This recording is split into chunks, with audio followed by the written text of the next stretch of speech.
Wow, I haven't recorded any of this. Ugh, that's too bad. Okay. Let's see. See, aren't you glad you showed up today? Because everything I just taught is gone away. Uh,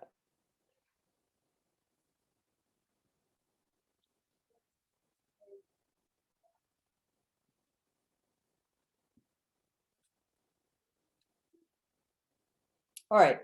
So let's get into making some money, which is why you're here. But I thought it was important for you to understand the uh, what you have to do when you're dealing with the with these condo associations, because as you can tell, there are some issues that you need to look at, and I'll talk about them as I show some of these examples. Also, I don't want to scare you away, but and because here's the truth of the matter, I've been investing in condos since the very beginning, just kind of stumbled into it, and I haven't lost money from any of them. And you can always course correct if you need to. So I don't want you to be afraid of it, but I do want you to know about what you might need to deal with. So here we go. So wholesaling. Let's see. Okay. So so the whole idea between wholesaling is that you're going to buy at a low price and you're going to sell at a low price. So because you always want to be able to, usually you're selling to a rehabber and you want to make sure they can make money off of it. So who's your customer? So you could be a homeowner who's going to pay you the most for that unit. It could be a buy and hold person who's going to want some value in the property. And then some of it is going to be and then the other one is that you're going to sell to a buy sell person. It's a very small financial risk. This is why a lot of people that are brand new in the business start here. You can make a quick 500 bucks just for passing a name along to 10,000, 50,000, $100,000 if you put it under contract and then you assign that contract to somebody else. You can make a lot of money doing that. So, okay. Here's the thing, you need to learn marketing because this is all about marketing. You need to build your buyers list and you need to build your sellers list. You need to understand what the rehabbing numbers are. You need to understand negotiation. So you definitely need some skills. I'm going to show you some examples of how you can make money on this. Sometimes what I recommend do, so when I talk to wholesalers, I say, look, I'm probably better at oh, you don't see the slides. Thank you.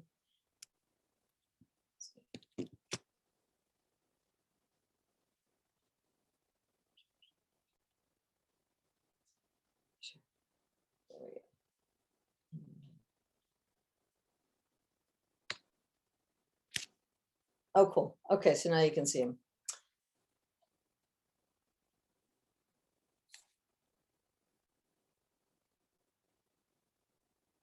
What I recommend that you do if you're brand new, because some of you on this call are very, very, very brand new, just focus your time on finding condominiums that nobody else knows need to be sold.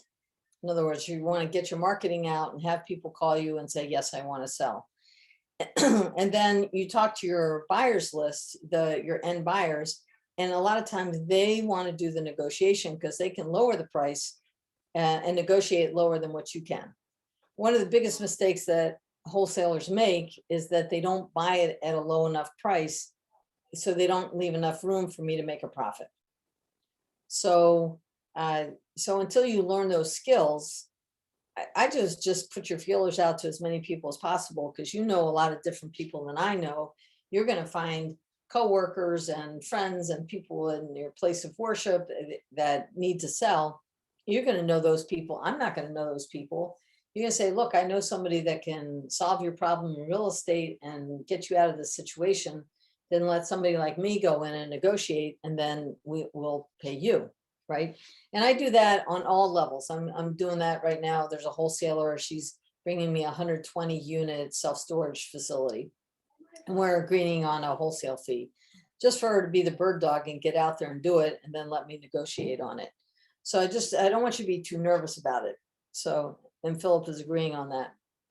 So here's an example of a wholesale deal. This is on a condo complex.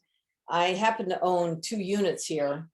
And this is the one that I said, I think it might have been an apartment building in the beginning and that got converted many, many years ago to a condo complex.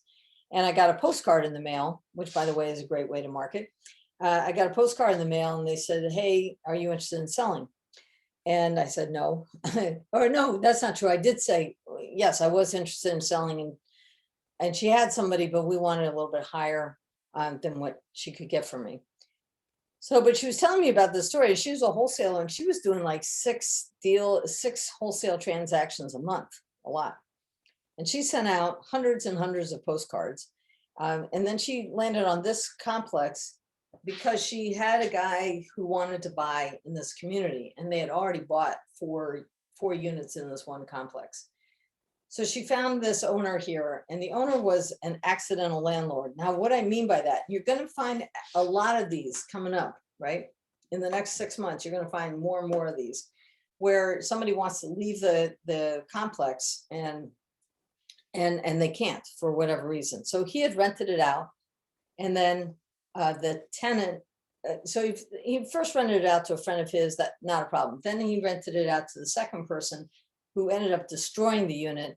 And this landlord was really, really upset. It was disastrous. It was going to cost him a lot of money. And this was a place where he had lived for a long time, then rented it out. So it was even more painful. He wanted to get out. So this wholesaler went and talked to him and said, well, maybe I want to, here I can get this first. So I think the initial offer was like 28,000, 30,000, whatever. They couldn't do that low, but they ended up coming up with an agreement for $45,000. Okay, so what you do is you have a purchase and sale agreement. They signed it for $45,000, and in there it says that it's assignable. The contract is assignable. By the way, you cannot wholesale anything unless you have vested interest in the property. Otherwise, you're acting like a realtor. So then what she did is she researched all the cash buyers for this community and nearby communities. This is where it makes it easier for you as a wholesaler, because this complex had 100 units. So all she had to do was look at who owns all the units in this complex. And if there was somebody that owned 2, 3, or 4 or more, they might be interested in buying again. She could also look in other condo communities in that nearby areas, and same thing, find people that are not living there, they're landlords, and maybe they want to buy again over and over again. So it allows you to really do a targeted marketing. And anybody who's done any marketing knows that the more targeted your marketing, the better off it's going to be. You can spend less money on marketing and more time selling. So that's why it's so important. So what she did was she ran an open house. Very smart. She sent out another postcard, an email, a phone blast that said, hey, I've got this one under contract. If you're interested, come and take a look at it. There were, she said, like 20 people coming to look at this thing. And she was able to assign it for $55,000. Okay, 55,000 bucks. She gave 30% of it. So she made $10,000 as an assignment fee. She split that with a real estate agent who found the buyer, and she kept 7,000 bucks. Pretty good, right? So she made $7,000 in 2 weeks. How many of you would like to make $7,000 in 2 weeks? Anybody want to say yes? I'm sure you could figure out something to do much better than stimulus money, right? And as you can hear that it was all targeted. Once you know the particular community you want to deal with, you can just do this over and over and over and over again. So let me tell you about a really cool marketing tool, which you can write down. It's through the Postal Service, believe it or not, USPS.com. They have I think it's still called Every Door Direct.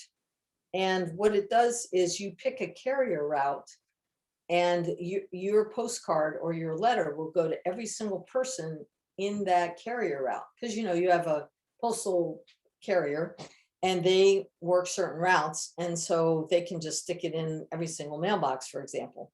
And it is a fraction of whatever a single postage would be. So once you know the area that you want to be, you can send that over and over and over again. And they have options of whether you want them to do the printing or you do the printing. But it's very affordable once you figure out where you want to be. Same thing, if you know that you want to buy in that area, you say, hey, listen, if you want to sell, we're going to buy. you can get that out to people. So that's it's through the Postal Service. So let's talk about rehab. So any questions about wholesaling before I get into this other thing? We're good? Great, okay. Oh, Eddie is a postal worker. So you know what I'm talking about, right? Yeah, every door direct, okay. Or Dana is a postal worker, great. I find that postal workers are really, really good. They're also great people to get to know anyway for marketing, because remember, they're going door to door bringing mail. They know when mail is piling up. They know when people are moving out. They know when it becomes vacant. They know when trash is not getting picked up. They could be a really great resource to you for bringing you leads. So get to know them, give them your business card, offer to pay them a referral fee if you could buy the property from them. And you'll be amazed of the information that they can give you that nobody else knows about. You can do the same thing with anybody who drives a truck. It could be somebody who installs cables, somebody who installs electrical, anybody that's driving a truck for a living. They're going these routes over and over and over again. They're going to see what's going on as far as what could be good opportunities for you, right? So definitely find out about that. You know, people that deliver newspapers, all of those kinds of people you want to find out. Question is, what's the due diligence for wholesaling? So that's a really great question. I've known wholesalers that don't do any due diligence, and I know some that know a lot. So the more information that you have, the bigger your assignment fee can be. So if all you're doing is giving somebody a name and a phone number, maybe you'll make $500. But if you actually know the community and you know what the condo docs are like, and you know what the value of the property is, and you kind of understand the fee structures and everything else, and you're going to get paid a bigger deal because you've done more due diligence. So the more you know about the community, the better is what I would say about that. That's a good question. All right, let's talk about rehabbing.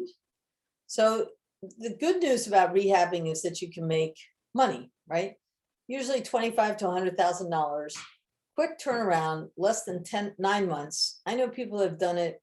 I was on a conference, and this one woman, she does rehabs in 5 days on townhomes and condos. She has her crews, and she goes in, she uses the same colors, the same materials, and she goes in and she gets out 5 days, and she's turning them around, putting them back on the market. I think that it's really much easier to find comparables because you're dealing with, sometimes with single family houses, unless you're buying in a tract of land, a neighborhood, sometimes it's hard to find comparables.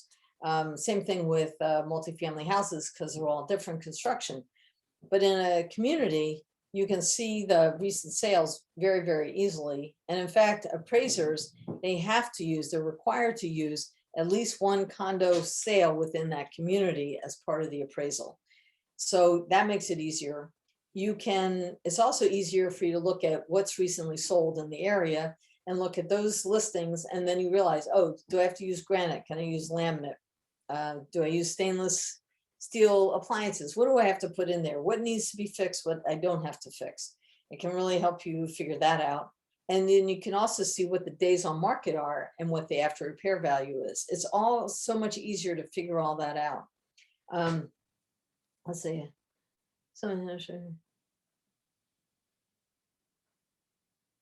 Oh, Adam was going, yeah, regarding your question on due diligence for wholesaling, it's negotiable.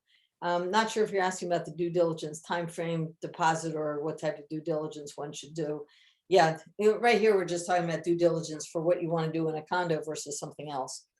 You may want to take a picture of this. Remember that you're buying in a condo complex, so you don't have to do the roof, the decks, the siding, windows, doors, furnaces, flooring. So windows, just know if you do the windows, you may be hurting the owner because the condo association may no longer be liable for fixing window issues. So be very careful about fixing windows. Doors, the condo complex may not even allow you to change the door. So here in my complex, I'm not allowed to change the front door, but the sliding glass door I was able to change, but the architectural committee gave me a couple, it wasn't a big deal, but what they recommended. Furnaces, sometimes that's done, taken care of by the association, usually it's taken care of by the homeowner, so you should know that.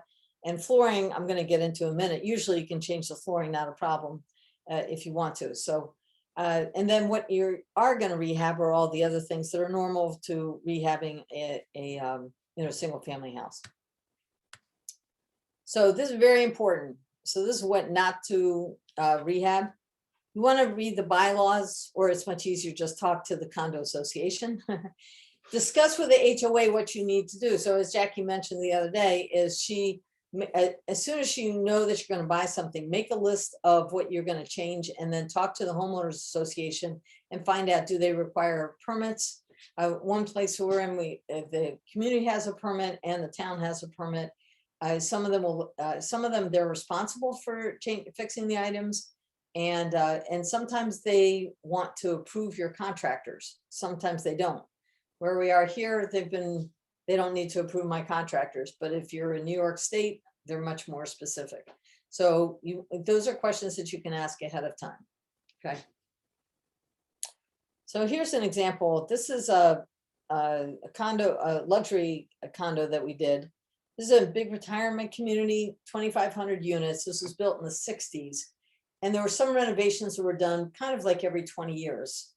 There's 1 to 3 bedrooms, and each style has its own name and floor plan. You're going to find that out a lot. So part of the due diligence is see if you can find out what the floor plan is and what the name of this is, because some of them are more valuable than others.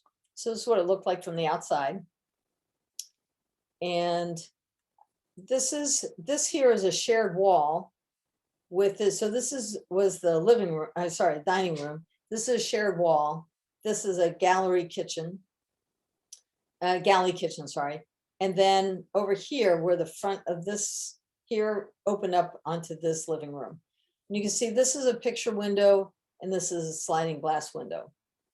What we found out in this complex is that all the water is in the flooring, and part of your HOA fees pay for the fixing the floors, which is fine unless you're putting in hardwood floors. And if you put in hardwood floors and the pipes burst, then the homeowner has to fix it, and it's going to be a lot more expensive. If it's carpeting, the homeowners association will fix the plumbing and replace the carpet, but they're not going to give you enough money to fix big leaks on the hardwood floors. So we had to drill down all this cement because it's on a slab. And when we first did it, it was like, oh my gosh, what have we done? Because you can see in this upper right hand picture, in this beautiful condo, you have cement slab all cracked up, and pipes burst and everything, not burst, but cut up. And then we put in all new piping. And that was part of the guarantee. And we found out that that was required if you wanted to make money on this. Okay, it wasn't required from the association, it's required if you want to make more money. So then, and so this is what we turned it into. We tore down that common wall, opened it wide open, kept the picture window, had a sliding glass window, sliding glass doors. Some of the units we actually put in another sliding glass door with the outside deck, and but we had to keep a supporting column right in here. Okay, you can see the floors turned out really nice. This is granite. One of the things you learn by talking to people is some people forgot to leave enough room for the dining room table here, when they stuck out the island with the bar stools. So you have to, just some things like that you did. This was $100,000 renovation. So this is not going to be your first renovation. Okay. It was $100,000 renovation. In this one, we did change out the windows. We did change out the doors. We changed out the furnace. These had popcorn ceilings, and in the 60s, they put asbestos in the popcorn. So you either leave the popcorn ceilings as is, or you put really thin sheetrock on top of it, and one or the other, because otherwise you're bringing in a hazmat team. So you don't want to do that. Too expensive. We did change out all the windows. I'm going to talk about that in another situation, a different way of dealing with it. And we put in new furnace, because in here, uh, they had radiant heat in the ceilings, which meant that in the wintertime, people were paying like $600 a month electric bills. So we changed out it much more efficient and brought the heat down on the ground where it's supposed to be. They all have really warm attics and really cold units, and this got changed around. So it was extensive, but we made money anyway. So just want to let you know about that. And then the comps, they had two main styles of 2-bedroom units, and one is about $50,000 more valuable than the other one. That's what I was telling you about, that be sure when you do your comps within the community, make sure you're comparing apples to apples. Okay, so that was a big one. For those of you who have lots of experience, you could do that one. Now, more likely we're going to do some medium renovations. So this was a very first project of students of mine. They had been looking around for a condo project to do. They couldn't, none of the numbers made sense. And so they found this community. On the left is the front and on the right is the back of the unit. So you can see all well maintained. Notice how all the shutters are the same color, all the doors are the same color, the driveways, everything is the same. It's a very nice community. This is like $100,000 to $140,000 after repair value. And so it's just average, it's not too expensive. So you have to be aware of that. So this is what we did in this one. There was a half wall between the dining room and the living room with those old fashioned spindles. So they left the, the half divider, but they took out the spindles and they made it much more modern. They replaced the floors from one end to the other, because what happened was when they pulled up the carpeting, there was a big leak in the dining room from probably the doors weren't sealed properly. So they put in, I think it was laminate flooring or hardwood flooring all the way through, and it gave it a nice uniform look and made this seem much bigger than what it used to be. And that was important because the kitchen is tiny. Here's a great thing for the windows. This is a great, I wish I had known this a long time ago. Again, they talked to the homeowners association. The president of the homeowners association lives right next door to them. And what they found out is that they're not allowed to replace the windows. If they do, they're violating the rules. So I learned this from networking with people. So I told them, go to the local glass company, and all they did was they popped out the glass and they put in new glass. They had to do something because the seal, these are double pane windows, the seal had broken, and so they're all foggy. So it's not that it was the same amount of money per window, but they saved tons of money on not having to fix siding and flashing and everything else, and they kept within the rules of the community. So definitely want you to let you know about that. Then this is the biggest decision that we had to make, and again, this is our students that did it, but this is the biggest decision they had to make. This had a had one bathroom. And we looked at the comps in the community, and what we found is that they could add a lot of value, $13,000 in value, if they added a half bathroom. The question is where they put it. There was really no room on the main level. So the photograph on the left, this is the utility room, and it's right next to the garage. It did definitely cost some money. It cost about $4,000. They had to put in a toilet that would pump up to the main level. And so that's a little bit different. And they had to get permission and permits with the town to make that happen. But they turned it into a really lovely half bath. And then they also had made the utilities look a lot nicer. And then, like I said, it added $13,000 in value, and they sold this thing in days. This is a teeny tiny kitchen. When you have a teeny tiny kitchen, you can afford to put granite in there to make it seem above and beyond, a $140,000 unit, right? So that's one thing. Then, and then they painted the cabinets. They did not replace them. They just painted them. And so that was very affordable. Now, here's another point for you to learn. When they sold it super fast. But then they found out that the buyer had more than one dog and one cat. And that was against the rules of the association. They found that, unfortunately, they found it out after a couple of weeks of the inspections and the appraisals and all that. And so they lost some time there. So know those rules ahead of time, okay? And then they found a new buyer and they sold it. All right, so that was a medium renovation. Here's a simple one, which is, I kind of shared this the other night, but I wanted to give a little more detail on this one.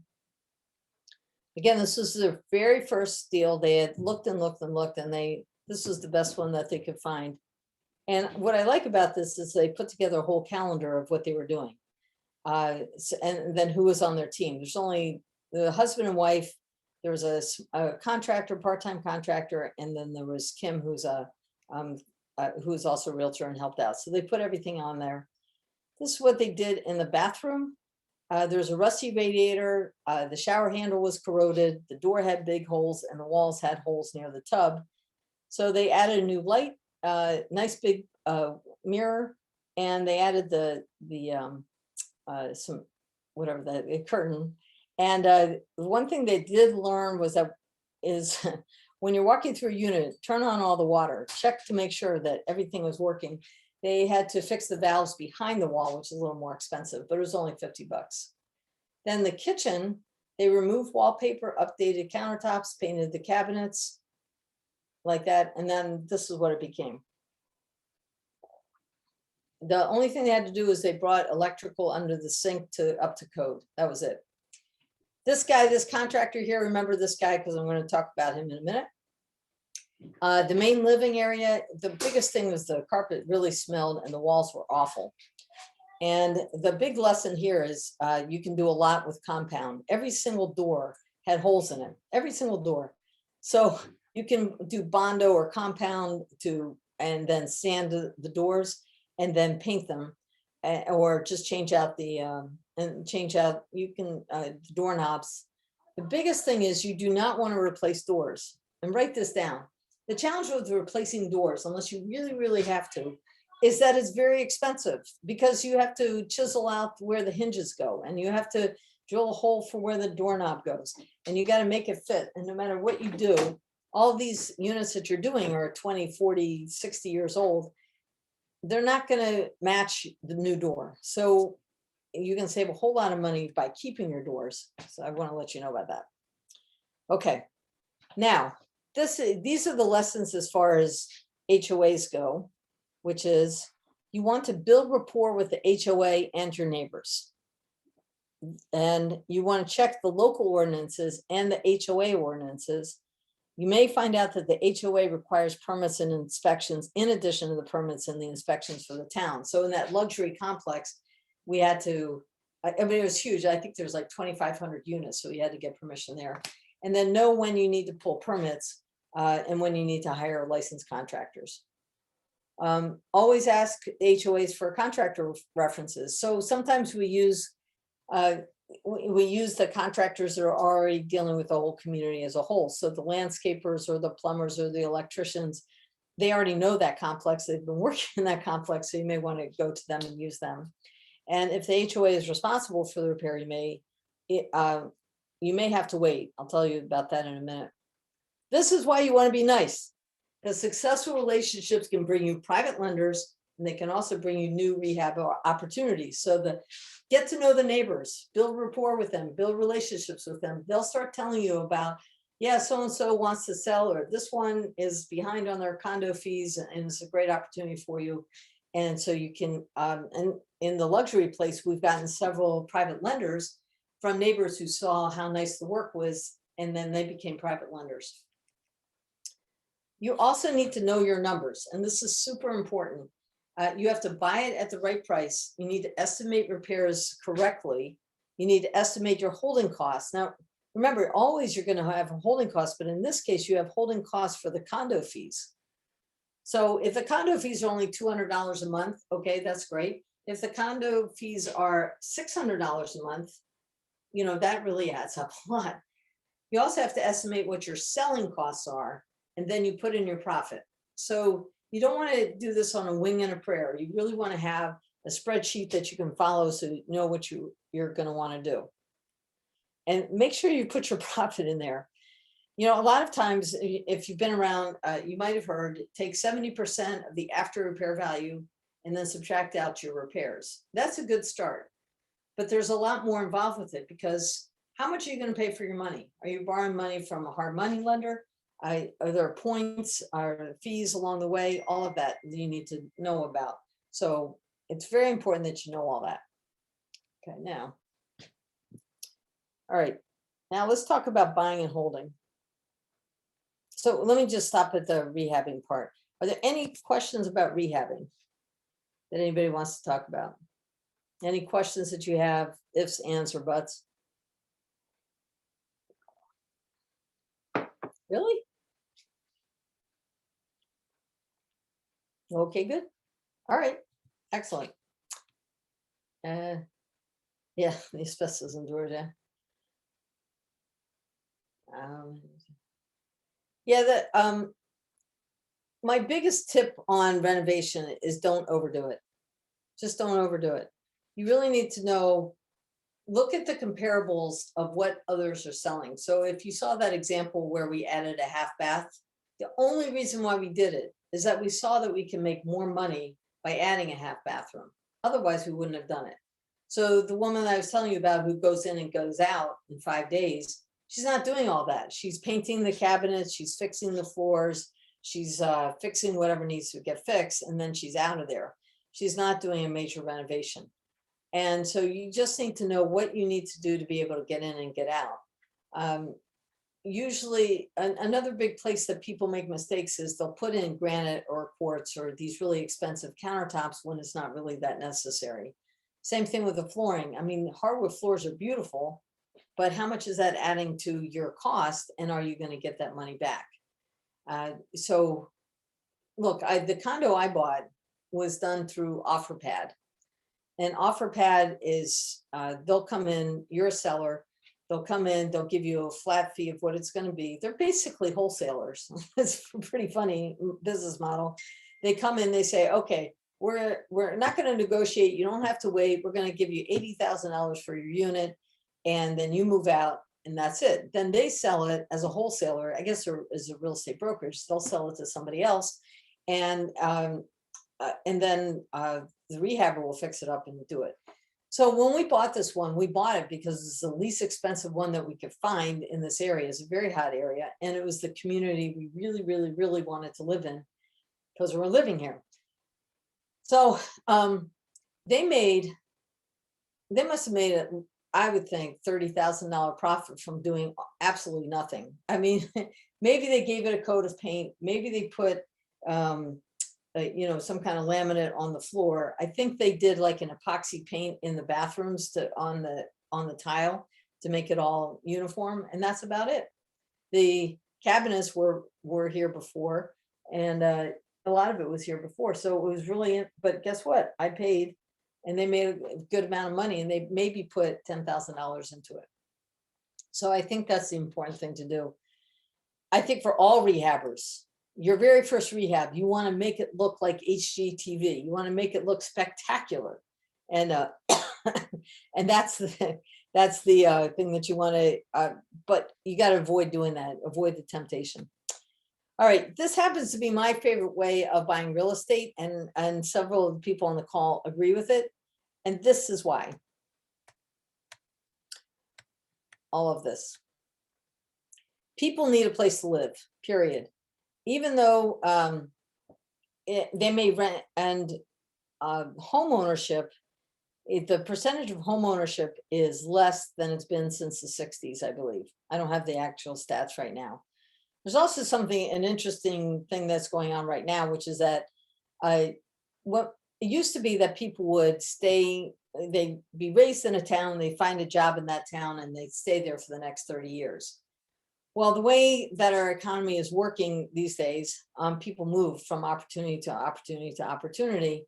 And when I was growing up, my dad worked for DuPont, and DuPont would move people to the next town, but DuPont would help them sell the house and then help them buy the new house. Like that was part of the moving package. That doesn't happen anymore. We're moving to go work for a new company, right? So, and then another new trend is that parents are following their kids to the new opportunity, because parents want to move, they want to be close to the kids, so they're moving to where their kids are moving to. Well, what that's creating is a much higher degree of tenancy than ever before. The other thing is that the tax code changed in the last 4 years, which is simplified taxes for a whole lot of people. And that is that you get one big tax write-off, right? And that's usually worth more than writing off the interest on your mortgage. So a lot of people have gotten mortgages because of pride of ownership, but also it's a tax write-off to be able to write off the interest on your mortgage. Well, if this one big tax write-off doesn't really give you an incentive for mortgage, I think it's finding that more and more people are renting. They're seeing less opportunities for owning than renting. What that's creating for us as landlords or property owners is that there's a huge opportunity. There's a high demand for tenants. And in some places, it's more expensive to rent than to own. I mean, I try telling my tenants, look, you don't have to pay this high rent. You could buy a property, but they like living and having somebody else take care of everything. So that's number one, that there's a huge demand for it. Number two, oh, and that reminds me, back on wholesaling, if you're a wholesaler, there's a great opportunity for wholesaling condos because most wholesalers don't do them because they don't understand how to do the due diligence. So once you understand how to do the due diligence for wholesaling, and once you find your rehabbers, there's a huge opportunity with less competition, which means you could demand, one, you have more demand and more rapidity in this. But the second thing is maybe you can get bigger assignment fees. So same thing here. So let me explain how this works. So is real estate the ideal investment? It brings you income every month. You get to depreciate it. You get to depreciate real estate over 27.5 years. That means if it's a $100,000 property every year, you get like $3,000 or $4,000 depreciation credit on your taxes. Most landlords don't pay taxes. You get to build up the equity because over time, as you're paying down your mortgage, you're building up equity in the unit. Remember how we talked about HELOCs way back when? So, and then you get appreciation, not every single year, but over the 30 years, your property is going to appreciate over time. And if you catch it right with the market cycle, you're going to make even more money. Like I said, we bought things in 2014, we're selling in 2020, huge appreciation.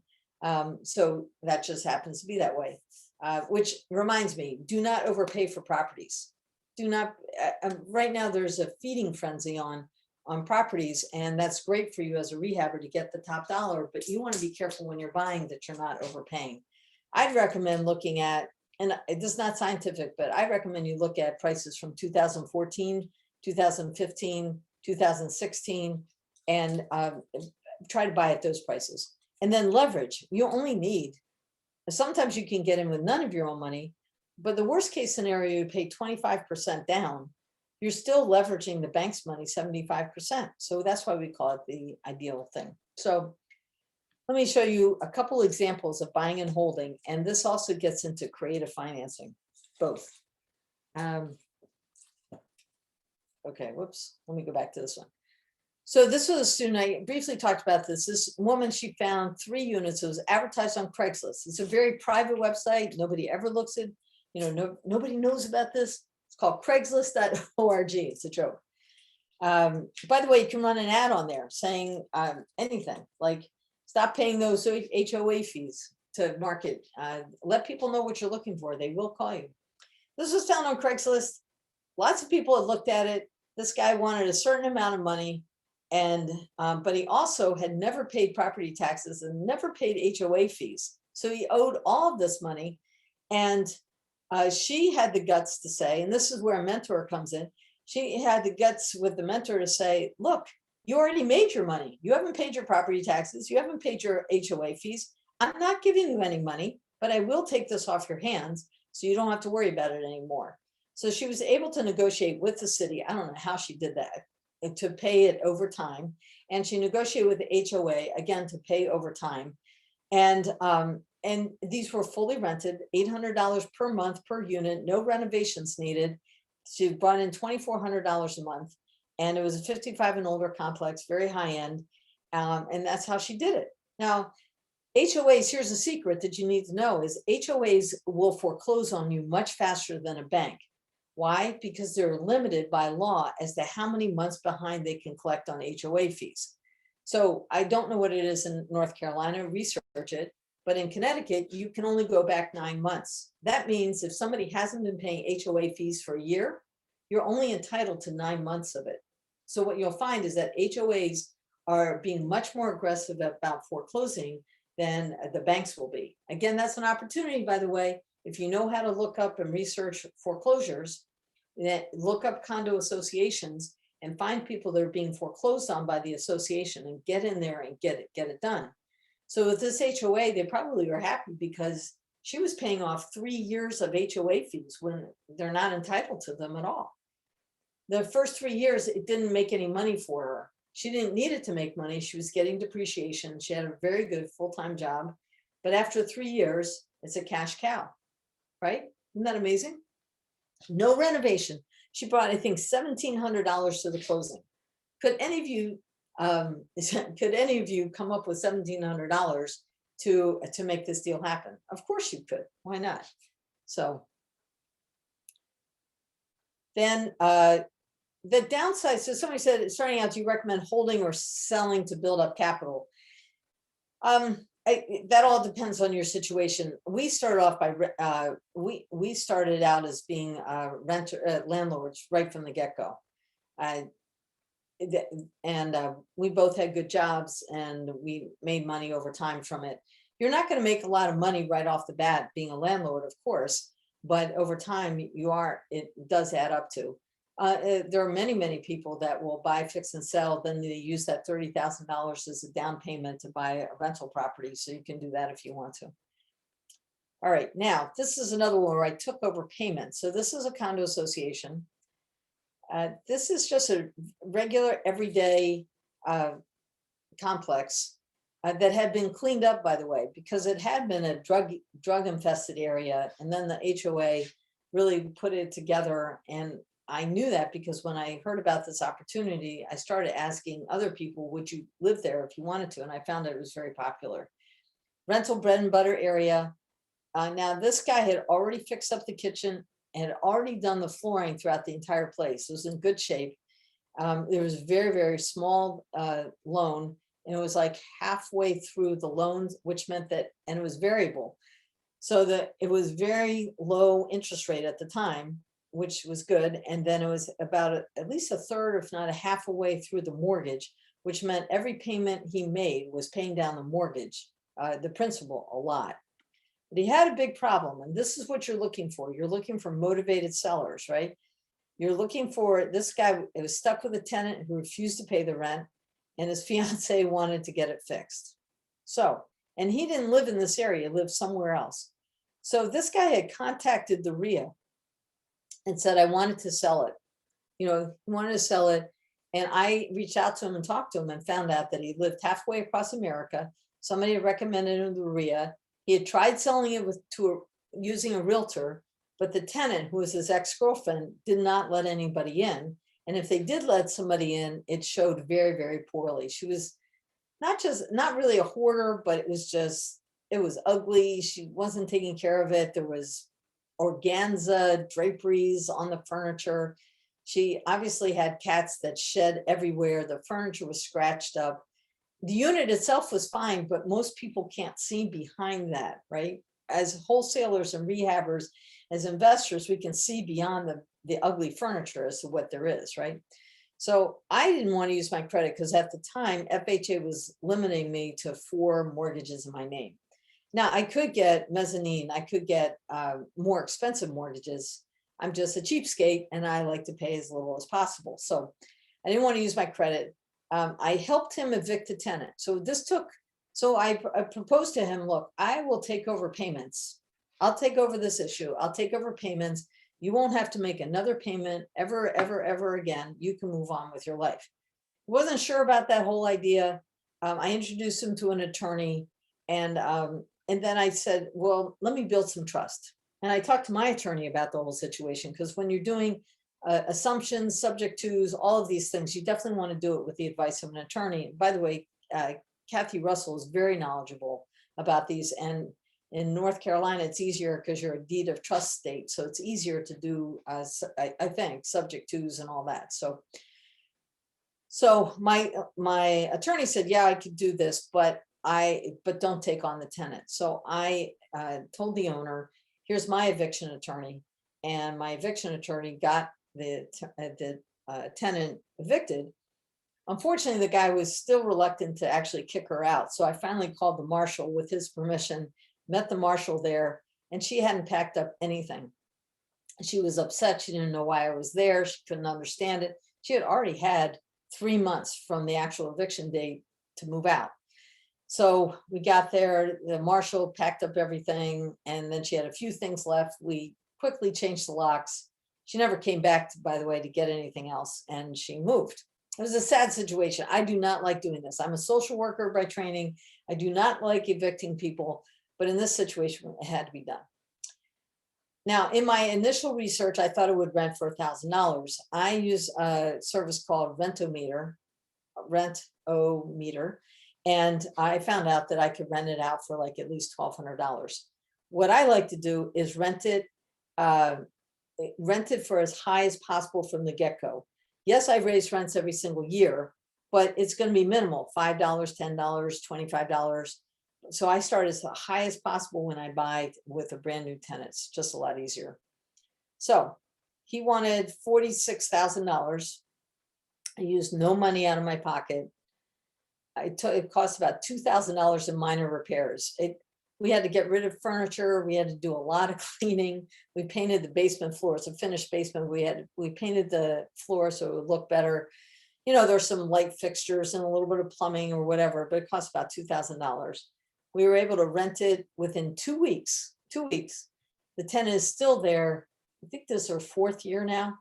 And we rented it for $1,250 a month. And she offered to pay the water bill. So that's another $30 to $50 a month I made. So the cash flow, even with the mortgage in place, was $550 a month. The first year, I paid the seller $300 a month extra on top of his mortgages. I felt that was fair. I was getting like about a $6,000 discount off of what the rent current market value was at the time. So I bought it almost at market value. So that's something to know, but I didn't have any money out of my pocket. So it was really free money. So that $550 a month is just free, exponential, exponential. I don't know how you do that. It's now doubled in value. And since then I refinanced another property that we had owned free and clear. We paid off this mortgage.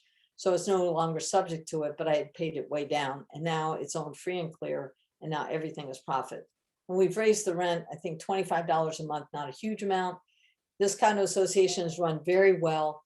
The condo fees went up $30 once in the last 4 or 5 years, and that was a big adjustment for them. They had never done it before. And they're putting on brand new roofs, and they got a loan to do the roofs, and they did not have to raise our condo fees. That's the kind of community you're looking for. Okay.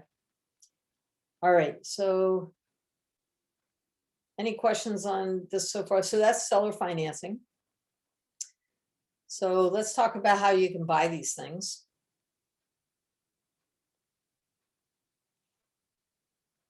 So cash is king. Oh yeah. Oh, that's a good idea.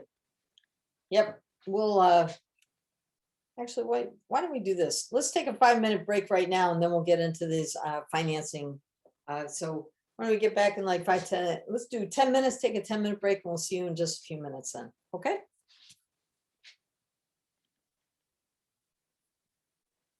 And if you have any questions, just feel free to put them in the chat.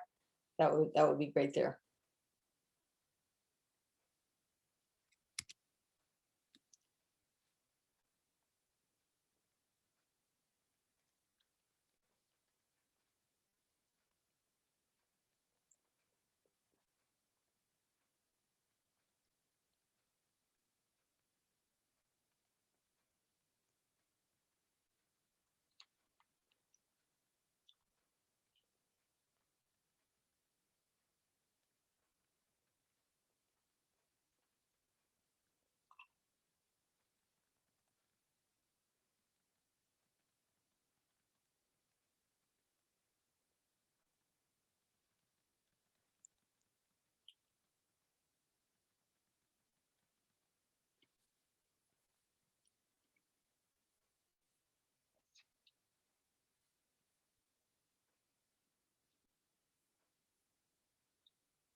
I'm not sure about contract.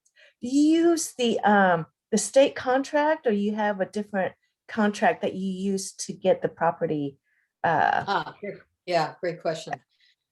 Yeah, what I've done over the year, I'm not a real estate agent, so I'm a real estate investor. Uh-huh. So I have a really simple one-page contract that says,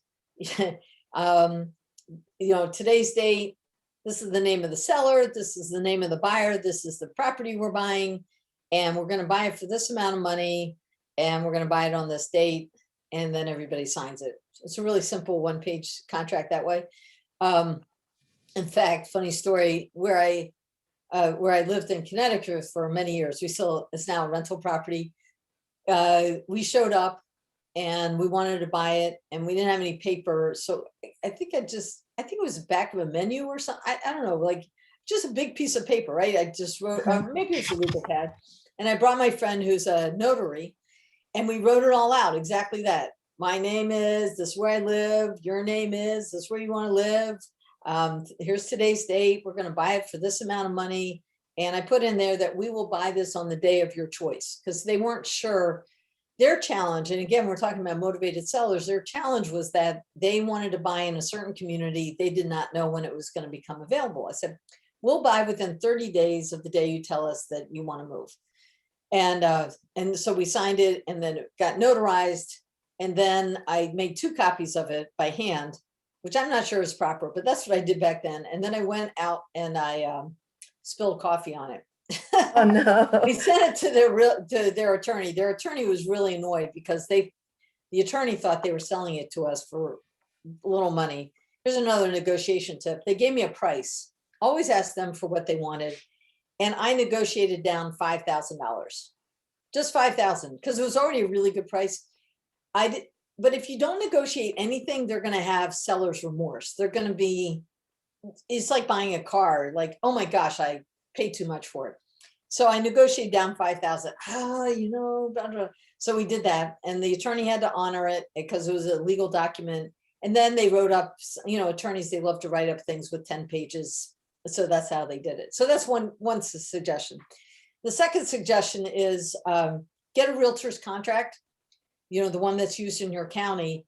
And then if you can, and then take off all the things that refer to realtors, because you're not one. And also look for the part that says it's not assignable, because you want to have the ability to assign this. And the other thing that I learned, I'm sure this is really great information, guys. I usually only tell this to coaching students. You're lucky. No, I learned this from somebody else who's a big wholesaler. I write in there, a buyer can buy in the entity of her choice. So I would definitely write that down. Buyer can buy in the entity of her or his choice. Now, why would I do this? Number one is, oftentimes I'm signing the contract in my own name, but I'm not going to buy it in my own name. I'm going to buy it in a trust or an LLC, or I'm going to be buying it in the name of my end buyer's LLC or trust. And this makes it much easier. And I've done this even with short sales. You know how when you're negotiating on a short sale with a bank and they don't like it, they don't want you to assign it, they don't want you to make money on it. And I said, well, in the contract, it says, da, da, da, da, da, da, da. And sure enough, I was able to buy it in the name of one of my entities without redoing all the paperwork. So it's a really, really powerful phrase to put in there. But anyway, so if you get a realtor contract and it looks like a realtor contract, it makes people feel more warm and fuzzy because it kind of looks familiar, but you're changing some of the language so that it benefits you. So take out the part about not able to assign it. Make sure it removes anything about being a realtor, because you're not a realtor. So don't do any fraud. I'm not an attorney. I'm not a CPA. Run it by one of your local people. So. Okay. Well, question, you mentioned the notary. Do you have do you bring a notary with you? No, I just did it. So back in the day, we used to do tabletop closings. We don't do them anymore. Okay. If you're doing a tabletop closing, you definitely need a notary. But in this case, I knew that I was stealing the property, and you can't steal in slow motion, as people say. I wasn't stealing it. That's what they wanted. I gave it to them. Okay. But I knew that it's right on the water. right? It's a very desirable location. I just Mhm. did it as a thing, but no, I don't. You know, purchase and sale agreements are just signed by human beings. So, Okay, great. Thank you. yeah, Thank you, yeah, Linda. yeah. Any other questions? Those are good questions. Any other questions that people might have before we get going? Anything I didn't cover, anything specifically about condominiums or co-ops or townhomes or anything like that? Oh, the spreadsheet. I'm going to show you how to get the spreadsheet. Of course, you know, I have something to offer you. What would I be if I didn't have something to offer you? So I'm going to show you about that. You can create your own spreadsheet if you want to, but it's much easier to get somebody else's. So I'll tell you about that. And any other questions? Cool. All right, great. You guys are doing great. I'm impressed on a Saturday morning. And so let me see. Okay, good. All right, let me show my screen again.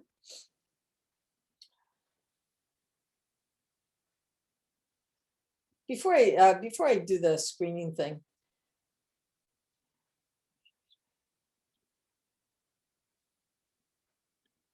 Oops. Sure.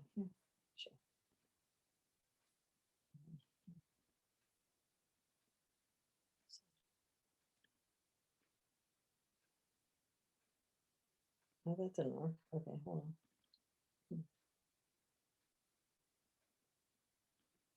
Uh-oh. Oh dear.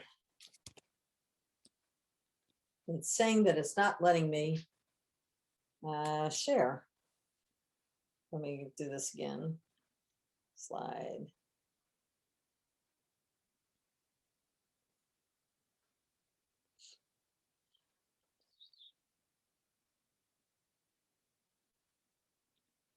Share screen. Oh yeah, it works. We love technology when it works, right? Okay. All right, let me do this. Okay. I saw there was another question here.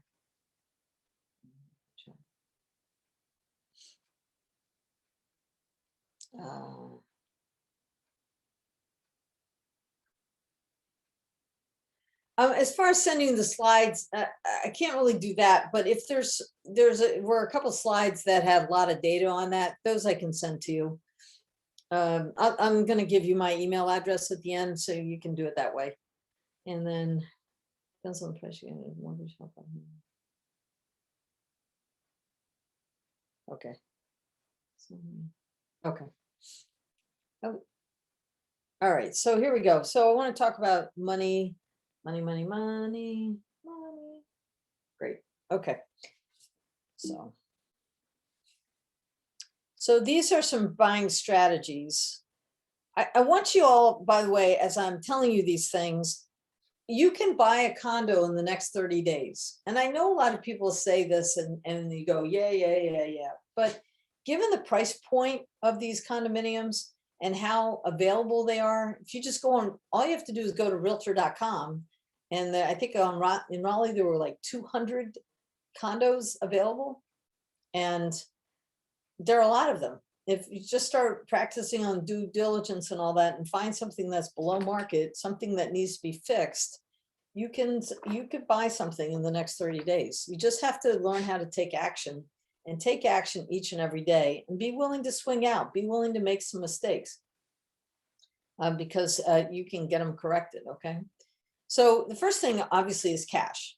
That's the best way to buy real estate. And if you go in and say, look, I can close in 2 weeks, we'll pay cash, we can close in 2 weeks. What's the best price you want? And that's what these companies that are doing, like OfferPad, Zillow's got a buying service, Keller Williams has a buying service. More and more of them are doing these buying services because they found that people don't want strangers coming through their house. And then what if the mortgage falls through and then it's complicated and they're worried and they just want to be done with it. And people are willing to give up some equity for peace of mind. So if you have cash, that's going to be your best deal. What if you don't have cash? I'm going to tell you how to deal with that in a minute. Getting a brand new mortgage. So lenders have specific requirements to approve a complex, especially FHA. And if you go to FHA approved condominiums and look that up, you just type in the name of the complex and they'll tell you whether it's been approved or not. Now, big change in 2019 is that FHA will now give you a mortgage on a unit, even if the entire complex is not approved. This is huge. And the reason why it's huge is getting FHA approval is not always a simple process. Somebody's got to prepare all those documents, and it has to be done every so many years. The other thing the FHA did was made the approval period for longer periods of time. So instead of it being every other year, it's a longer period of time. Some communities don't like FHA buyers because they think, oh, they don't have good credit.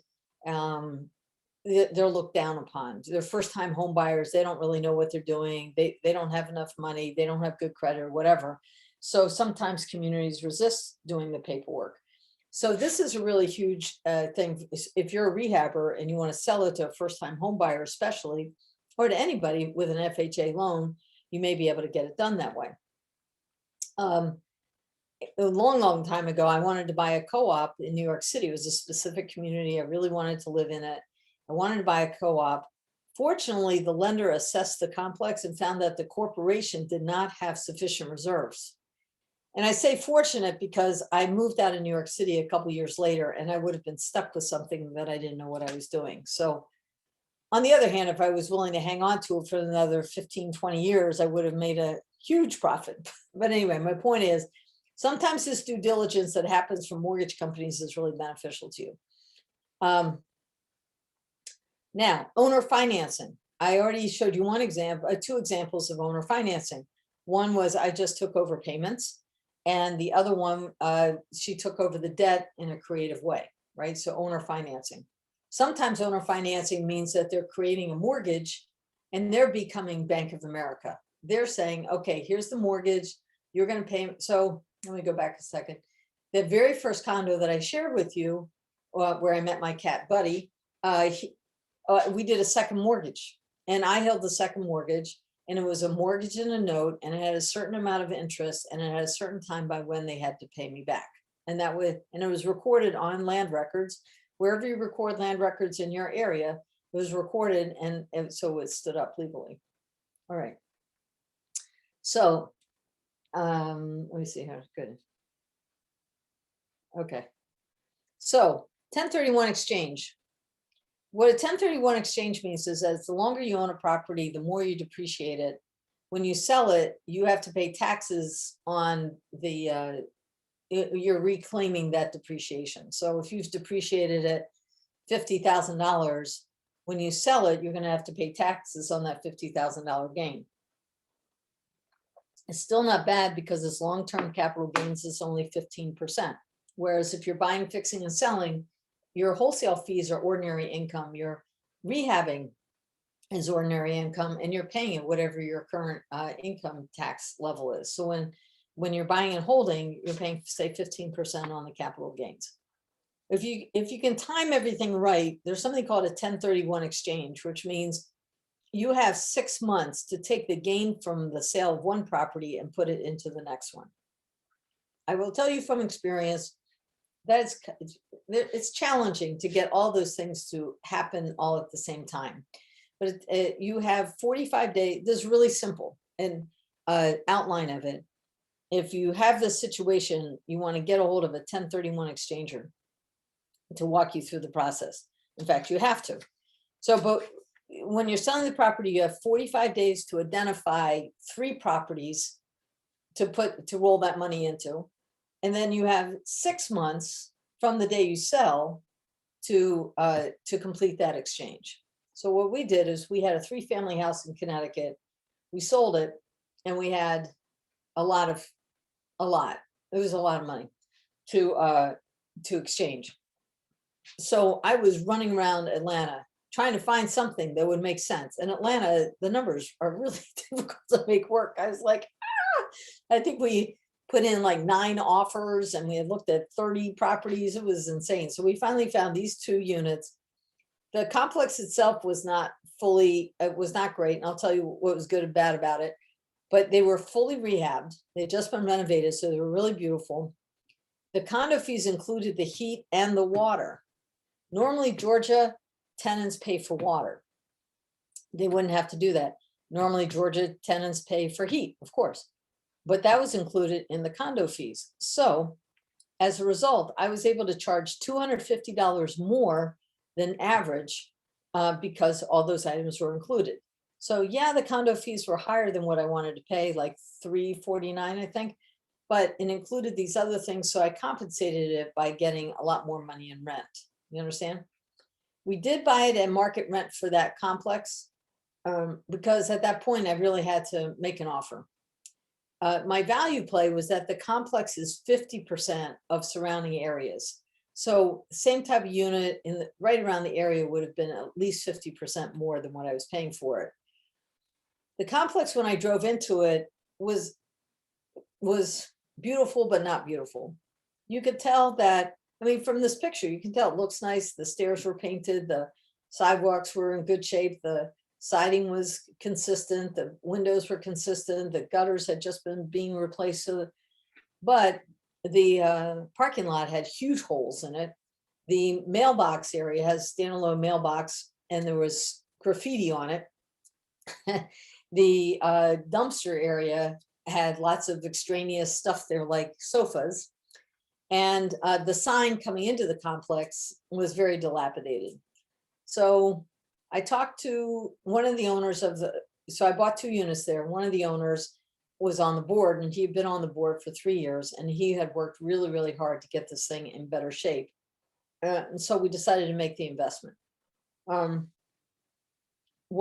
So then I hired a local property manager. Normally, I don't recommend property managers when you are renting out condominiums, because the condo association almost acts like a property manager as far as external maintenance and things like that. But I knew this was a lower end complex. I knew that we were probably going to have Section 8 tenants or lower end tenants. And I knew that the complex was not perfect.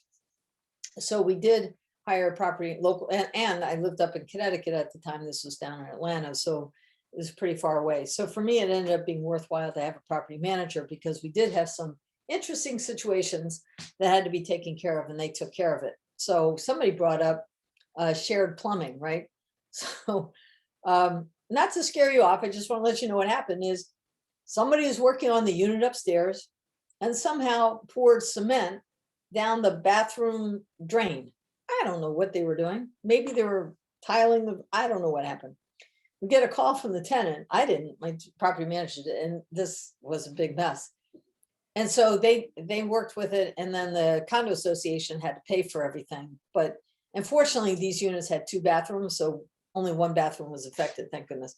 So,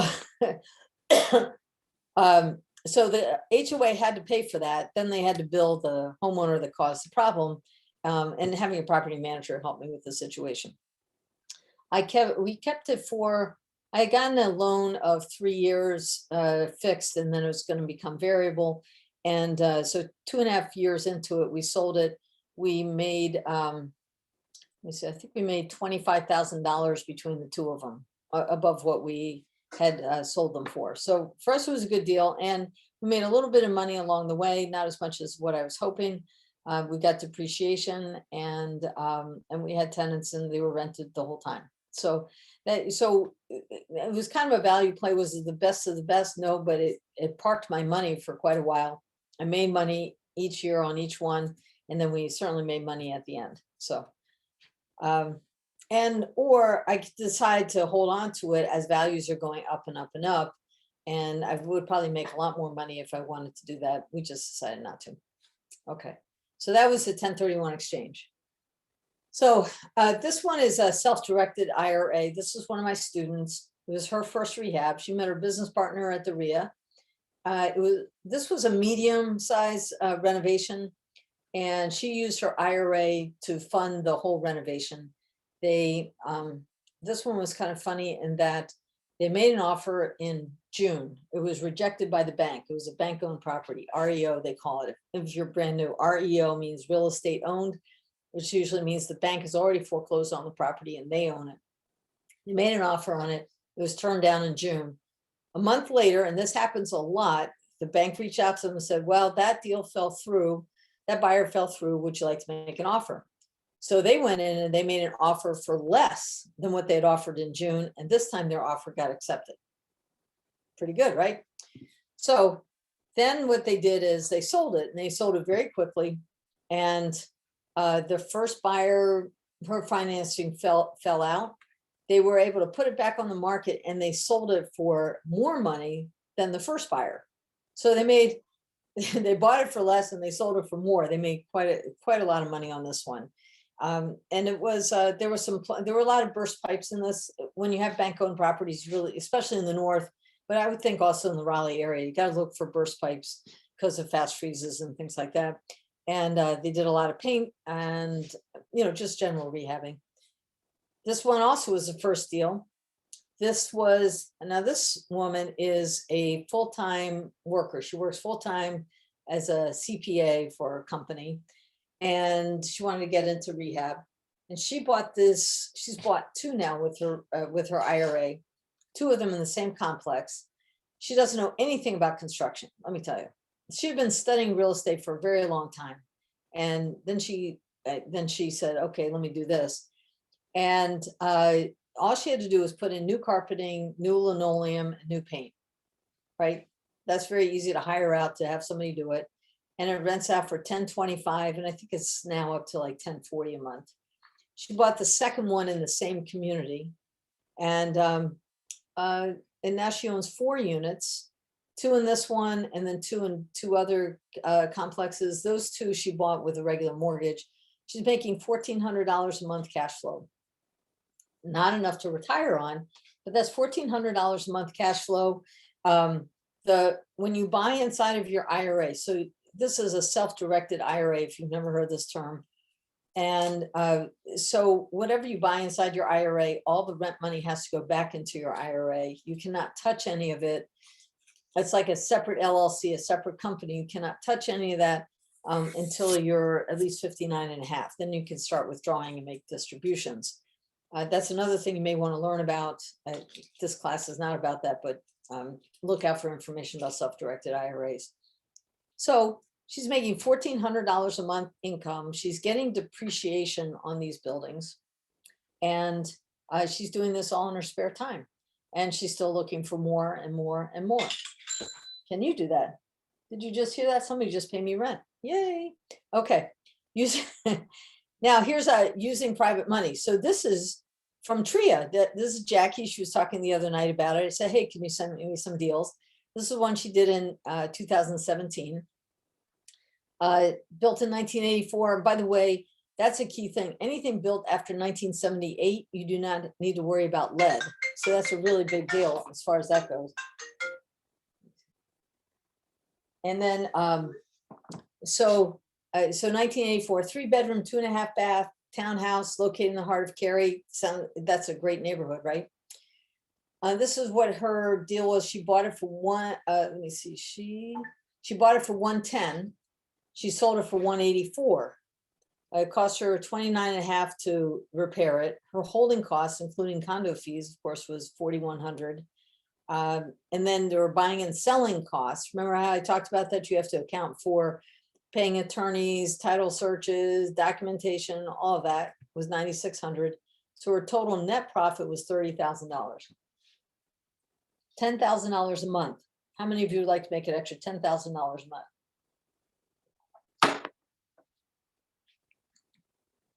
How she found the deal was she did a direct mail neighborhood campaign, just like what we were talking about. I recommend, you may want to take a picture of this, but what I'd recommend is you come up with your own letter.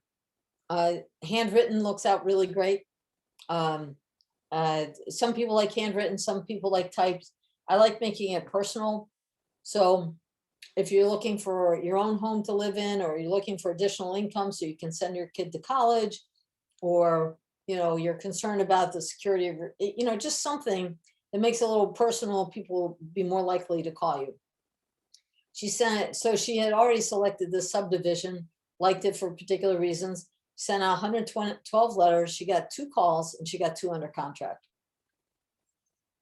So 112 letters probably cost her 112 bucks, right? And she made $30,000 on one. I don't know what she got on the other one. The seller accepted her offer to purchase, no negotiation. If they were obviously motivated. The house had been vacant, no utilities. So when something is vacant, the owner has to pay for upkeep. The owner has to make sure that the pipes don't freeze. The owner has to pay property taxes and condo fees. They're losing money. So they gave a fair price. And these are the inspections that she did. Wildlife eviction, I have to ask her about that one. But meth inspection. So those are the inspections that she did. And then she bought it. Now, this is how she funded it, was she got $100,000 from a private money lender. She and her team funded the $10,000 difference, $110,000 purchase price and the rehab. Couldn't she have found the money from another private lender? Yes, she could find a private lender that would be willing to go into second position. Could she have used credit cards? Many times we've used our credit cards, those checks you get in the mail. There's 0% interest. Lowe's will give you a year at 0% interest. Home Depot will give you 6 months to 18 months, 0% interest on those credit cards. Couldn't you have done it that way? It's no money out of your pocket, right? So those are all some creative ways for getting this money done if you do that. So I thought that was a really good deal. This is a conversion. So some people, depending on the real estate cycle, depending on if you're in a really popular downtown area, usually is where it happens. You take a multifamily house, and a lot of these are gutted, but doesn't have to be. And then you're converting each unit into its own separate unit, and you're selling them each individually. Just remember, it's just a legal form of ownership, right? So all they have to do is hire an attorney to draw up the condo documents. And the attorney can draw up the paperwork, and then there may be some extra building codes that you need to be aware of. For example, you may, anytime you totally update a building, you are now dealing with new codes, right? So one of the biggest things in rehabbing that people find is that at some point you may have to put in a new kind of circuit breaker. So arc fault circuit interrupters are like 40 bucks a piece, whereas before we could just do a $10 circuit breaker. So when you do too much renovation, all of a sudden you have to bring it up to code. Sometimes you have to bring it up to fire code, and you need to know that. Bigger thing is there enough parking? So the town may say you need 2 parking spaces per unit, whereas before there was no such code. So you may need fire code separation of walls. So just know that the renovation could be more expensive, but other than that, it's just a legal form of ownership. You're forming a condo association for 2 units. I don't recommend that you buy in these. I recommend that you buy in complexes that have at least 25 units, preferably 50 units. When you're dealing with, we own right now in a 10-unit complex. Unfortunately, there's personalities abounding. There's some work that really needs to be done. Nobody wants to increase the condo fees. It's really a pain in the neck, right? But we're limping along and we're doing okay. And I've had the same tenant for 10 years. So, it's fine. So, but when you only have 2 units, what if the other person doesn't pay their condo fees? Who's going to manage it? Who's going to collect the condo fees? Usually the builder will set up a condo association or a CAM for it, and you pay the money into that. But what if you don't?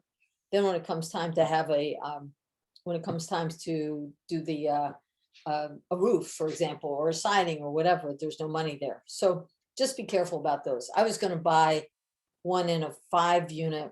It was like a 5-unit house, and it had been turned into a condo, and I was going to buy one of the units. And I did some research on it, and they advised me not to do that. And I think that was a good plan, because what happens, right? Like I said, this was probably an apartment complex. When I told you about the wholesaler, I think this one guy that was interested, he owns an apartment complex right next door. And I think he was interested in buying up as many of these as he could and maybe convert it back. So sometimes you'll find that. Somebody sent me a deal where I could buy 14 condos in a complex. This was out in Texas.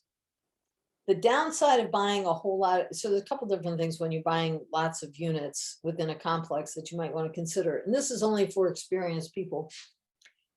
Remember that when you're buying these, each one of these is a single piece of property.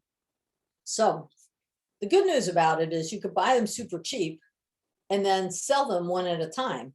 So you could buy them all at once, get one package loan to cover it, all of it, and then sell off each one individually and make a lot of money that way. The downside of that, and that's also, by the way, let me go back here. One thought I had was I was looking at some duplexes, side-by-side duplexes, and they're all built at the same time.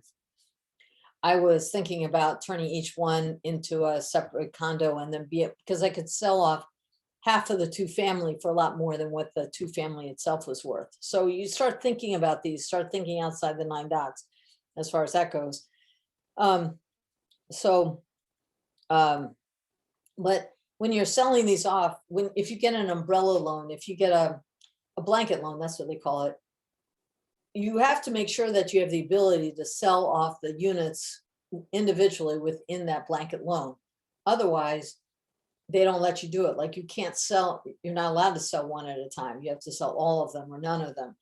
So be careful about that. So the financing for buying and the financing for selling is more complicated when you're buying a lot of individual units. On the other hand, if you're buying them at 50 cents on the dollar or 40 cents on the dollar, it could be a great opportunity for you. Do you understand? So I am going off a little topic, but, and then if you're a builder or developer, people are building these communities all the time. You know, right now there's a big building boom going right on, certainly in Atlanta, I'm sure in Raleigh, building all new communities from the beginning. And you could, the advantage to this to a builder is that you can build more units in less space. It's called affordable housing. Affordable housing is not poor housing. It just means that we're trying to make it affordable. So not everybody can pay $200 a square foot or $300 a square foot. If you can afford $100 a square foot, well, the only way that will be economical is to put more units in less land. And so you have to get special permission for it, but you can definitely do that. But be careful about buying in a brand new, and by the way, FHA, Fannie Mae, Freddie Mac, one of those guys, they all have rules for new communities and they will lend you money for those new communities. Be careful about buying within a brand new community, because what happens, builders will just set a price hoping that that's what they can sell for. And you don't know 3 years down the road, 4 years down the road, if they will maintain their value or not. I personally, I'm not a soothsayer, but I'm personally concerned about a lot of these communities that are just being built. What's going to happen 5 years down the road? Will they maintain their value or will they come down? I don't know, but there's no history behind it. It's like buying an IPO for a stock. You know, if you buy on the first day of the IPO, that stock may go sky high and the next day go way back down, or may continue its growth. We don't know. It's a risk. So you have to decide what you want to do. I like steady and true. And then finally, for you to buy, pros and cons for a first-time home buyer or for retirement, the benefits. When I was younger, I could not even ever imagine living in a condo. Who wants to live in a condo? I want to have my own house. I want to have my own backyard. I want to mow the lawn. I want to do, I want to have pride of ownership. But now that I'm of a certain age, I like that somebody else is, there were people yesterday, they were trimming all the bushes and carting them all away. I was very happy for that. So the benefits are peace of mind, security of living among other people, like if you're a single person, less maintenance responsibility, you get all these amenities, you get to live in a close-knit community. If you like people, it's cool. The downside is everything on the right-hand side. You're going to be sharing walls or floors or ceilings with neighbors. The condo association may not be well run. Some of them have committees and boards that you might want to participate in. I definitely recommend that you go to at least the annual meetings, even if you're, a landlord only, just, and for sure if you're an owner, but go to the meetings, participate, find out what the issues are, have a voice. Doesn't mean that you have to take on an assignment, but you definitely want to be involved. And if you can, do it. There are condo fees, so whether or not you want to budget, you have to. Sometimes there are assessments.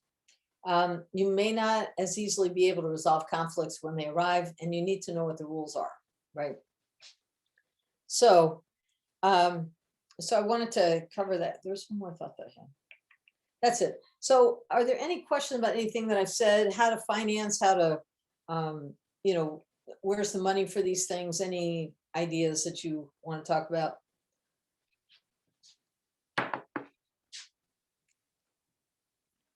I can stop the share for a second. If you have a question, you can just wave your hand or anything like that. Anybody? Wow. Okay. Somebody asked me how to find these properties. There's many ways of doing marketing, and my favorite, of course, is word of mouth. And what we talked about is directed mailings. Oh, I know what I was going to talk about. The assessments, this falls into your marketing. When you, again, a lot of this is going to be word of mouth and talking to people and talking to realtors. And as you're, see, even if you just start looking at properties that are listed on the MLS, you may or may not buy in that community. But if you buy in the community, great. If you don't, you can still start asking questions, and then you can find out about other opportunities. So if you hear that somebody's about to get a major assessment on the properties, this is an opportunity for you as a buyer, because you can go in and target those people. You can send out letters or postcards to say, big signs saying, stop paying the assessment, or scared of this assessment, or something. You could post signs right outside the community and you'll start getting phone calls. So a friend of mine owned in a large complex, and they had a $9,000 assessment, which is crazy. Now the association was financing it so that people could stretch it out over time, but still it was an assessment. Apparently in Georgia, you're not allowed to have one of those assessments. So you have to find out in North Carolina how they work it out. But as a buyer, you could negotiate that as part of the buying, that assessment gets paid off. Now you bought a unit that does not have the assessment, and you'll be able to sell it easier to somebody else who's going to take over from you. Or sometimes the assessment is going to be done in a year, and then you just deal with it for a year. So that's another way of just marketing to find those folks about that, and part of your own due diligence. Okay, let me just go back to sharing the screen.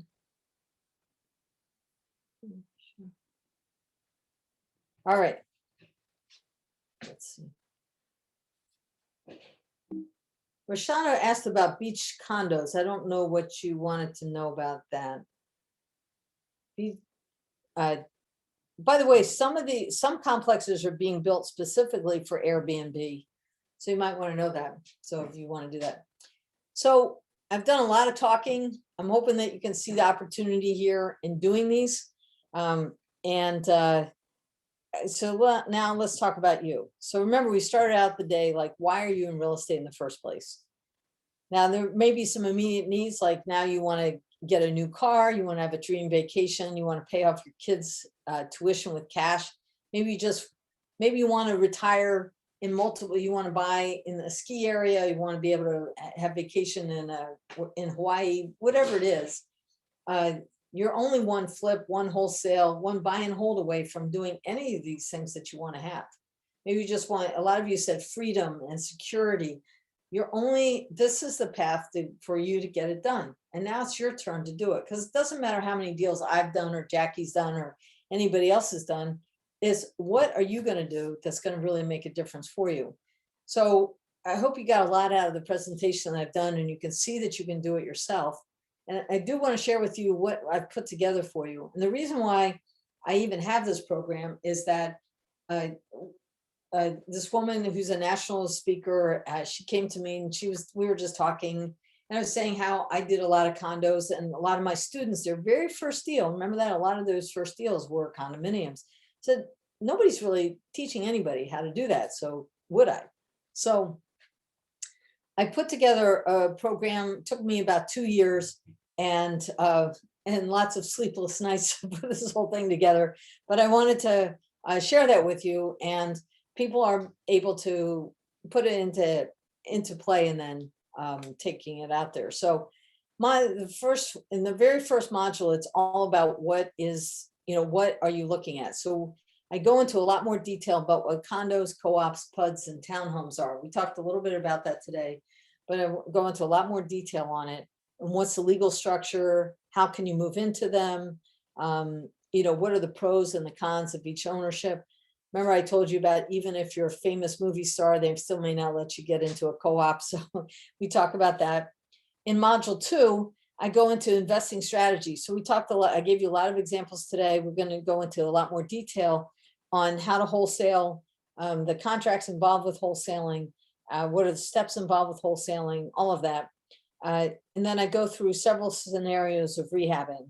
And the next case study I'm adding is actually my own condo here, because I'm keeping track of how much we spent on all the different renovations that we did here. And then I have case studies from students about what they did. So how to do something simple, how to do something medium, how to do a luxury one. And then we get into the buy, fix, and hold, and how does that work? And then determining what your best exit strategy is. I always recommend you have at least 2 exit strategies, because you never know what might happen. This is probably one of the most valuable parts of the whole program, is your due diligence. What to look for when you're driving through a community. So remember how I said, well, I saw graffiti on the mailbox on one end, but on the other hand, I saw that they were making a lot of improvements to the community, and I was buying this for 50% less than anywhere else, right? I give you the websites that to know whether it's been approved, what's the best size community to buy in, and more details about that. When you should run away from a purchase, because not all purchases are good ones. And then also, how do you convert their problem into your biggest opportunity? Because our job as investors is to solve people's problems and make money doing it. That's our job. And then I talk about where geographically and economically do you want to buy. And the nice thing about condominiums is that you really could buy anywhere you want to. Almost always, I recommend a single family house you buy within 20 minutes of where you live, because you want to be able to see it, feel it, touch it. But with a condominium, you literally could buy it anywhere in the world, because there's a condo association in place, making sure that the value stays up. And so that gives you that freedom to decide where you want to be and take advantage of economic changes, take advantage of your own personal life changes. Then I talk about how do you appraise the unit itself, and I give you a sample appraisal form. It's different. The appraisal form is different for a condo than it is for a single family house. How do you determine the floor plans that you have, and why does that even matter? Then in module 4, I talk about homeowners associations, which is also part of your due diligence, the CAMs, the condo association managers, the property, whether you should hire a property manager or not, what to look for in homeowner association, and when is it dead on arrival, because this is the key to your success. And then I go through condo docs. Remember we talked about there's certain condo documents, and we even talked about it the other night. You want to make sure there's enough money in reserves, and the only way you can do that is to get the budget, which is part of the condo docs. And there's like 10 different forms. I give you samples of those forms, but I explain what they look like. And by the way, if you can't fall asleep at night, just pull up one of those declarations and you'll go to sleep right away. And then I go into strategies on alternative financing, assumptions and subject tos and lease options and all those different things. And I give you some real case studies on it. And then I have a separate manual. It's called Financing with Mortgages. It's about 45 pages of information about how do you apply for a mortgage? How do you become successful at applying for a mortgage? How do you deal with back end and front end ratios? We talk about the FHA and the changes that they made. All the different initials, Freddie Mac, Fannie Mae, what do they stand for? And then some secretly known mortgage products that are available and you probably don't even know it. I didn't know it. So I wanted to explain all that to you. Now, if you're a wholesaler, you don't really care about this. If you're a rehabber, you're going to say at first, I don't care about it, but you do care because you want to sell this unit to somebody and you want to make sure that whoever you sell it to is going to be able to get a mortgage. They need to get a mortgage. So the more you're informed about this, the more successful you're going to be as getting that end buyer. And of course, as a landlord, buy and hold, you want to know as many different mortgage products out there as possible. Included in this is a membership website. There is no fee for it. I know a lot of people charge for websites. I don't do that. You just, the tuition includes all of this. I give you real sample condo docs so that you can look at them. These are from real communities, and I've whited out the community name to protect the innocent or the guilty, however you say it, but it gives you a chance to become informed before you start shopping. I do want to say one thing though. You do not need to know all this information to be able to buy a condo. You just need to be aware of it, right? You're going to learn some along the way, but the most important thing is for you to take action. The most important thing is to get your marketing out there and start looking at condominiums and start making offers and start buying them. So I'm going to tell you about that. I tell you how to find the state regulations for your state because you may buy it in more places. I give you these checklists. These checklists are really great for due diligence, so you don't miss anything. How to interview the condo, how to interview a property manager if you want to. I give you marketing samples. Now, these are the biggest spreadsheets that I really recommend. I have a buy, fix, and sell spreadsheet. What that does is it gives you the top part of it, walks you through what you need to put aside when you're buying. And then, which is like, you're prepaying condos fees for 6 months, prepaying your taxes upfront for 6 months. What are you going to have to pay your attorney? How much are you going to have to pay for your hard money lender?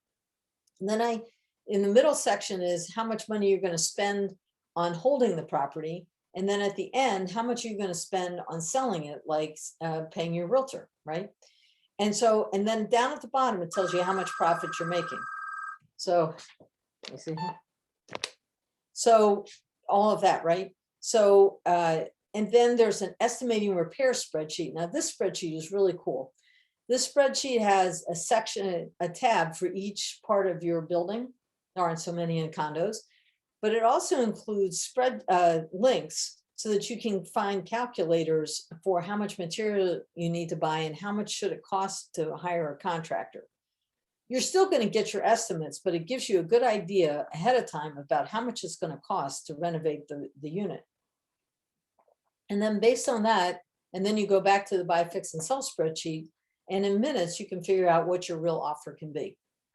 So, and then I also have one for buying and holding, and that one includes amortization schedule. So you know how much you could pay for a private lender, for example, or how much you could pay the owner to hold a mortgage for it. These are really, really, really fabulous spreadsheets. I love them. I have recordings of case studies, interviews with experts. I still have more items that I'm going to be recording. I'm going to be recording different modules and more on marketing. So there's going to be recordings on that. So this is, you know, if you invested this in any other way, the program itself would be at least $1,000. The mortgage manual is going to be at least $300. Membership website, a lot of people are charging $25 to $97 a month. So, but I'm offering it to you for only $797. That's all, $797. Now let's think about this for a second.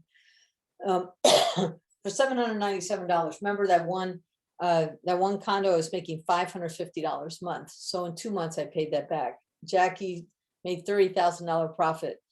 And so that, you know, a toenail would pay for this. You know, the wholesale deal I showed you, she made $7,000, and that's a small wholesale fee. She made $7,000. That's basically, this is 1/10 of that. Just investing in yourself and the training and the education to avoid the mistakes is what's really, really critical. I'll give you another example. This is again a student of mine. He was very, very shy, very quiet. And I trained him, and then I saw him a couple of years later, and I said, "How are you doing?" And he said, he bought a 30,000. This is a great case study for you. Know, I bought a $30,000 unit, 2 bedroom, 1 bath, and it was rented for $675. This was from an owner. He put down $7,000. Okay. And he got owner financing for the rest at only 4% interest. It was amortized over 30 years, but he had to pay it off in 3.5 years. So the condo was cash flowing $350 a month, and his cash on cash return was over 50%. Now, you can always refinance, by the way, in less than 3.5 years. So I have a couple bonuses for you. This one's really important. What I found is that after I put together this program, I realized that there were still pieces missing that I wanted to make sure that people had. And so this program is called Jumpstart Your Real Estate Success. It has 12 different modules, and it takes you, there's a lot of people on the call here who are brand spanking new, and this is going to be very, very helpful for you as I walk you through in a lot of detail who are real estate investors, why do they invest, what's the flow from finding a property to analyzing it to doing something with it to selling it. I do a lot of ideas on marketing, a lot of different strategies on how to do marketing. Again, how do you estimate repairs? How do you walk through a property and estimate the repairs? And how do you do it one time? Condos are not big. You don't want to have to go back there 2 and 3 times. You just want to go in there once and make it. I go through the numbers on flipping and the numbers on renting. I walk you through details on how to wholesale. For those of you who want to do wholesaling, it's all in there. And then what to rehab and what not to rehab, which we've kind of discussed also. And then how to get paid. You know, how can you stage your property so it gets sold the first time and very quickly, for example, or should you stage it? Some people say no. Some people say yes. Should you sell it on your own, or should you hire a realtor for it? And then renting, how do you do that? You know, for passive income. And again, what kind of renovation do you need to do if you're renting it out, and how to get the top dollar for it? What are some strategies for all that to happen?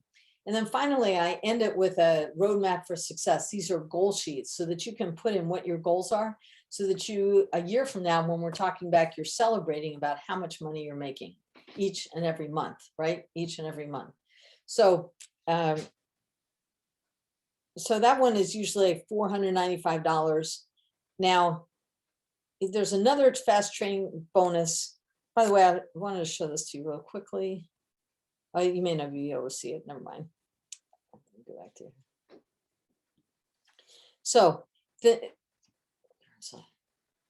what I wanted to show you is that REIA, I've partnered with REIA to give you that Jumpstart Fast Training Program. You can buy it separately through REIA, but you can also get it as a free bonus to this program, to Making Big Profits. So we've partnered with them because, again, I want you to go back to your local coaches to find out local real estate, but I wanted you to have the tools so they don't have to repeat themselves over and over and over again.